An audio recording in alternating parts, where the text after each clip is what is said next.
সুপ্রিয় শিক্ষার্থী, নিশ্চয়ই তোমরা সবাই ভালো আছো। আমি গোবিন্দলাল পাল, সিনিয়র শিক্ষক গণিত, পেরিকারি পিইউ মডেল উচ্চ বিদ্যালয়, রামপাল, বাগেরহাট। আমরা আজ পরিমিতির উপর একটা অঙ্ক করার চেষ্টা করব। অঙ্কটা হচ্ছে ত্রিভুজের ক্ষেত্রফল সংক্রান্ত। আমাদের দেখো ব্ল্যাকবোর্ডে একটা অঙ্ক লেখা আছে, আমরা এই অঙ্কটাকে সমাধান করার চেষ্টা করি। একটি সমবাহু ত্রিভুজের অভ্যন্তরস্থ একটি বিন্দু থেকে তিনটি বাহুর উপর অঙ্কিত লম্বের দৈর্ঘ্য যথাক্রমে 6 সেন্টিমিটার, 7 সেন্টিমিটার, 8 সেন্টিমিটার। ত্রিভুজটি বাহুর দৈর্ঘ্য এবং ক্ষেত্রফল নির্ণয় করো। একটি সমবাহু ত্রিভুজ, আমরা নিচের ক্লাসে পড়েছি বাহুবিদের ত্রিভুজ তিন প্রকার। একটা হলো সমবাহু ত্রিভুজ, একটা সমদ্বিবাহু ত্রিভুজ, আর একটা বিষমবাহু ত্রিভুজ। তো আমরা সমবাহু ত্রিভুজটা আমরা কি জানি, যে ত্রিভুজের তিনটি বাহু সমান তাকে আমরা সমবাহু ত্রিভুজ বলি। সমদ্বিবাহু ত্রিভুজ হচ্ছে যে ত্রিভুজের দুইটি বাহু পরস্পর সমান তাকে বলি আমরা সমদ্বিবাহু ত্রিভুজ। আর যে ত্রিভুজের একটা বাহুর সাথে আরেকটা বাহুর মিল নাই, অর্থাৎ কোনো বাহুই আরেকটা বাহুর সমান না, প্রত্যেকটা বাহুই আলাদা, তাকে আমরা বলি বিষমবাহু ত্রিভুজ। তো আমাদের এই তিনটা ত্রিভুজের জন্য তিনটা সূত্র কাজে লাগে। বিষমবাহুর জন্য একটা সূত্র কাজে লাগে, সমদ্বিবাহু ত্রিভুজের জন্য একটা সূত্র কাজে লাগে, আর সমবাহু ত্রিভুজের জন্য আর একটা সূত্র কাজে লাগে। তো আমরা আগে একটা সমবাহু ত্রিভুজ অঙ্কন করি, তাহলে আমরা আস্তে আস্তে বিস্তারিত সবকিছু জানতে পারবো।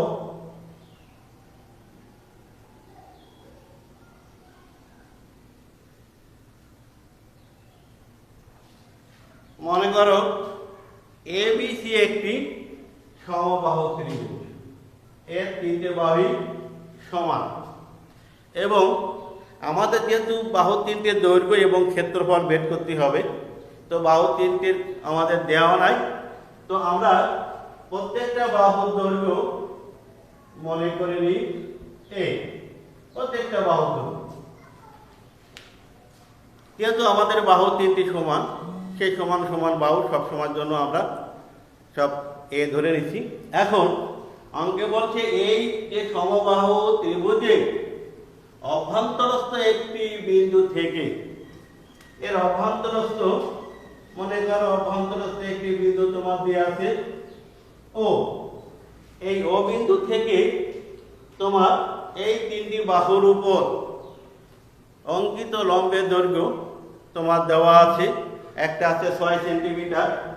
তুমি ওর থেকে বিসি বাহুর উপর যদি একটা লম্ব আঁকো, ওর থেকে এসি বাহুর উপর যদি একটা লম্ব আঁকো, আর ওর থেকে এবি বাহুর উপর যদি একটা লম্ব আঁকো, তাহলে তোমার ওর থেকে বিসি বাহুর উপর লম্ব, এটা যদি মনে করো 6 সেন্টিমিটার, ও থেকে এসি বাহুর উপর যে লম্ব সেটা যদি মনে করো 7 সেন্টিমিটার, আর ও থেকে এবি বাহুর উপর লম্ব সেটা যদি মনে করো 8 সেন্টিমিটার।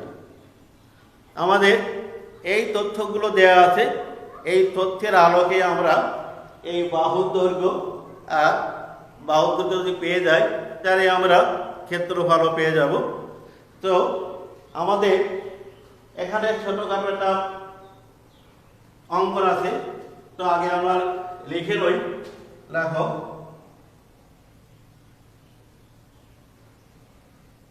মনে করি এবিসি একটি সমবাহু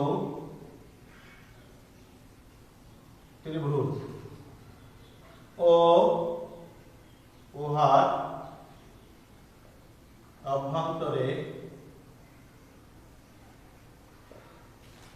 অভ্যন্তরে একটি বিন্দু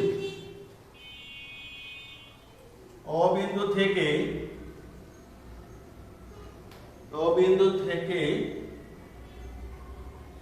বিসি এসি ও এবি বাহুর উপর অঙ্কিত লম্বের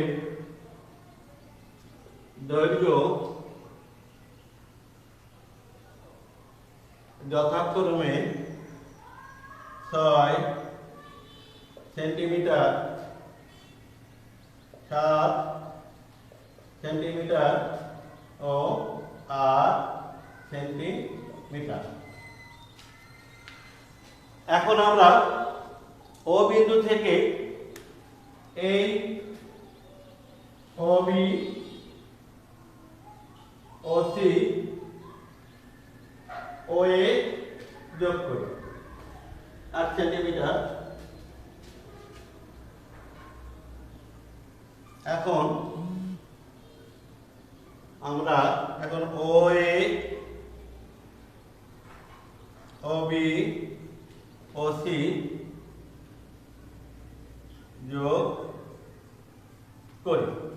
দেখো ওএ ওবি ওসি যদি যোগ করি তাহলে দেখো আমাদের তিনটা ত্রিভুজ অঙ্কিত হচ্ছে। কেমন? বি ও সি, এ ও সি, এ ও বি। এই তিনটা ত্রিভুজ আমাদের আলাদা আলাদা ভাবে যদি আমরা তৈরি হয়ে যাচ্ছে। এই তিনটে ত্রিভুজের সমষ্টি আমাদের টোটাল এবিসি ত্রিভুজের ক্ষেত্রফলের সমান। তো আমরা এই আলাদা আলাদা দেখো তিনটে ত্রিভুজের ক্ষেত্রফল বের করার একটা সূত্র আমাদের অঙ্কের ভিতর রয়ে গেছে। তো আমরা বুঝতে পারি।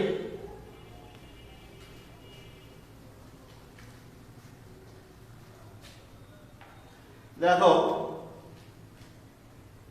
ত্রিভুজ এ ও বি, ত্রিভুজ এ ও বি এর ক্ষেত্রফল, ত্রিভুজ এ ও বি এর ক্ষেত্রফল হচ্ছে কি, দেখো এটা হচ্ছে আমাদের ত্রিভুজের ক্ষেত্রফল একটা জানি হাফ ইন্টু ভূমিকের উচ্চতা। সেই সূত্র অনুসারে ত্রিভুজ এ ও বি এর ক্ষেত্রফল হচ্ছে হাফ ইন্টু ভূমি আছে এ এবং উচ্চতা আছে আর, এত সেন্টিমিটার, তার সমান হচ্ছে 4 সেন্টিমিটার। অনুরূপভাবে ত্রিভুজ এ ও সি, এর ক্ষেত্রফল সমান হাফ, ভূমি একই, আর এ ও সি এর লম্ব দৈর্ঘ্য 7, তাদের সমান এত। ক্ষেত্রফল যেহেতু, তো আমাদের ক্ষেত্রফল হবে বর্গ সেন্টিমিটার। ক্ষেত্রফল হবে এত বর্গ সেন্টিমিটার, তদ্রূপ এটাও বর্গ সেন্টিমিটার আর এখানেও বর্গ সেন্টিমিটার। তো এটা আমরা লিখতে পারি 7/2a বর্গ সেন্টিমিটার। তদ্রূপ ত্রিভুজ এ বিওসি, ত্রিভুজ ক্ষেত্র বিওসি এর ক্ষেত্রফল সমান হাফ ইন্টু 6 ইন্টু a বর্গ সেন্টিমিটার সমান হচ্ছে 3a সেন্টিমিটার। তো আমরা আগে বলেছি যে তিনটে ত্রিভুজের ক্ষেত্রফল সমষ্টি হবে আমাদের টোটাল ত্রিভুজের ক্ষেত্রফল। তো আমরা এই তিনটে ত্রিভুজের ক্ষেত্রফল যদি আমরা যোগ করি, তিনটে ত্রিভুজের ক্ষেত্রফল অর্থাৎ ত্রিভুজ ক্ষেত্র এ ও বি যোগ ত্রিভুজ ক্ষেত্র এ ও সি যোগ ত্রিভুজ ক্ষেত্র বি ও সি, এটি হবে টোটাল ত্রিভুজ ক্ষেত্র এ বি সি। আলাদা আলাদা তিনটে ত্রিভুজের ক্ষেত্রফল যোগ করলে আমরা টোটাল ত্রিভুজের ক্ষেত্রফল পেয়ে যাব এ বি সি এর সমান। এখন আমাদের আলাদা আলাদা ভাবে যে যোগটা আসছে, তাহলে আমাদের এখানে দেখো অতএব আলাদা আলাদা কি আসছে, 4a যোগ 7/2a যোগ 3a এত বর্গ সেন্টিমিটার। তাহলে কত হচ্ছে, আমাদের যদি লসাগু করে অঙ্কটা করার চেষ্টা করি, তাহলে 8a যোগ 7a যোগ 6a এত বর্গ সেন্টিমিটার। তাহলে 8 আর 6 14 আর 7 21 a/2 বর্গ সেন্টিমিটার। তাহলে আমাদের টোটাল ত্রিভুজের ক্ষেত্রফল হবে 21 a/2 বর্গ সেন্টিমিটার। তো আমরা তাহলে আমরা যদি এই অংশটা এখন বুঝতে পারি, আমাদের টোটাল যে সমবাহু ত্রিভুজের ক্ষেত্রফল, সমবাহু ত্রিভুজের ক্ষেত্রফল আমরা কি জানি, সমবাহু ত্রিভুজের ক্ষেত্রফল জানি আমরা √3/4 a স্কয়ার বর্গ একক। এটা হচ্ছে তোমার সমবাহু ত্রিভুজের ক্ষেত্রফল। সমবাহু ত্রিভুজের ক্ষেত্রফল হচ্ছে √3/4 a স্কয়ার বর্গ একক। তাহলে আমরা এদিকে কি পাইছি, দেখো এদিকে পাইছি 21 a/2 সমান হচ্ছে আমাদের এই √3/4 a স্কয়ার বর্গ একক। এই তিনের যোগফল সমান হচ্ছে আমাদের এই অংশটা। তাহলে আমরা কি লিখতে পারি, দেখো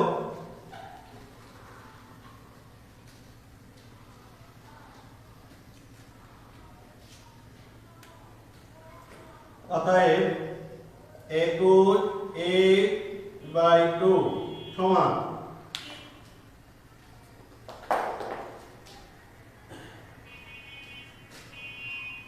21 a/2 সমান হচ্ছে আমাদের √3/4 a স্কয়ার। আমরা প্রথমে যদি উভয় পক্ষ থেকে এটা একটা বাদ দিই, এটা বাদ দিয়ে গেলে এখন অতএব 21/2 সমান হবে √3/4 a। আমরা উভয় পক্ষ থেকে এটা বাদ দিলাম। তাই যদি হয় তাহলে আমরা এর থেকে দেখো এর মানটা বের করা যায় কিনা। অতএব 21/2 এই 4 এদিকে আসিয়া শুরু করে আর √3 যাবে এদিক নিচে, এটা সমান সমান হচ্ছে a। তাহলে তোমার 2 আর 4 কাটি কত হচ্ছে 2। অতএব 21 দুগুণী 42 √3/a না এইটি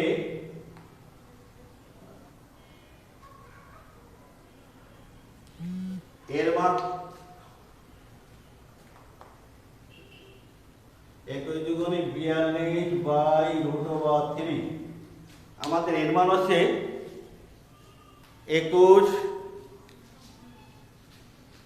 42/√3।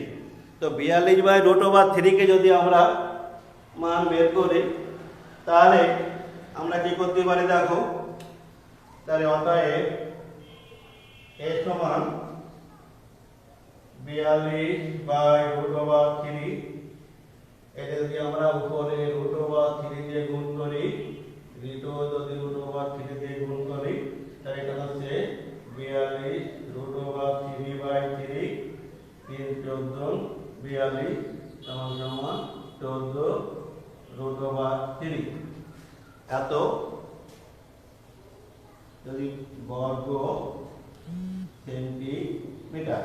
যদি আমরা এককে লিখতে চাই তাহলে হবে 14√3 বর্গ একক। এখন যদি এটা আমরা বের করতে চাই √3 যদি আমরা গুণ করে দেখো আমাদের ক্যালকুলেশনে কি আসছে √3 গুণ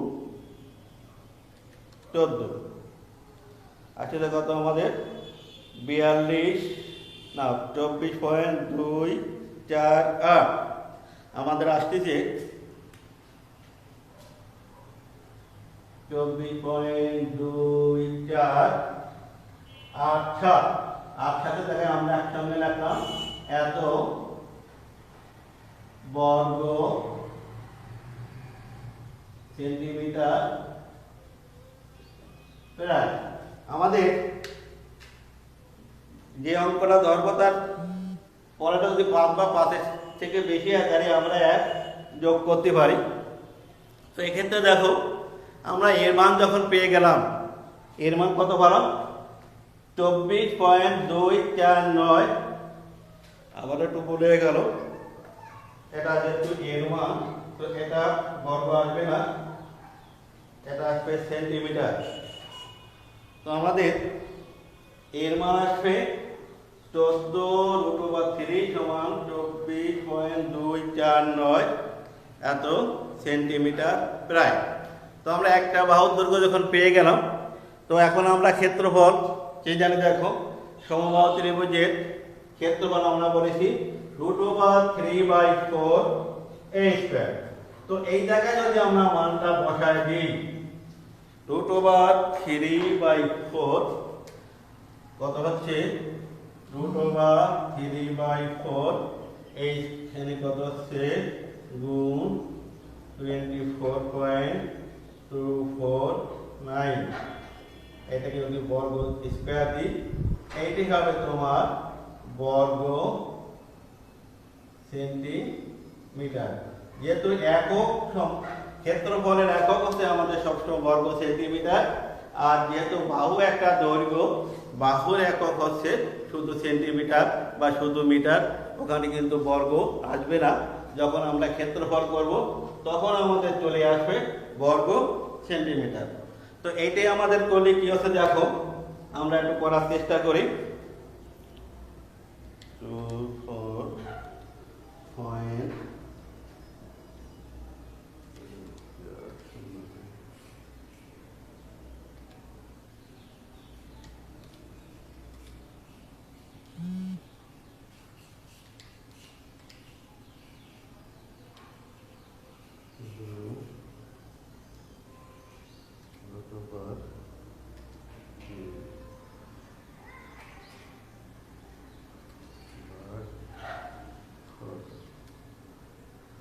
254 এটা আসছে আমাদের 254.617 এত বর্গ সেন্টিমিটার। এইটা আমরা লিখতে পারি 254.62 বর্গ সেন্টিমিটার প্রায়।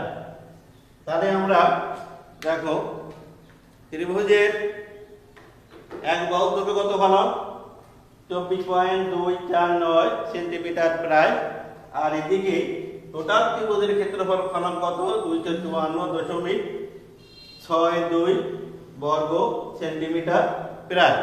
তো যেহেতু এখানে আমাদের √3 একটা মান পূর্ণাঙ্গ মান আসে না বিধায় আমাদের মানটাও পূর্ণাঙ্গ না, একটু কম বেশি থাকে। তো সেক্ষেত্রে আমরা অঙ্ক লেখার সময় অবশ্যই প্রায় উল্লেখ করব।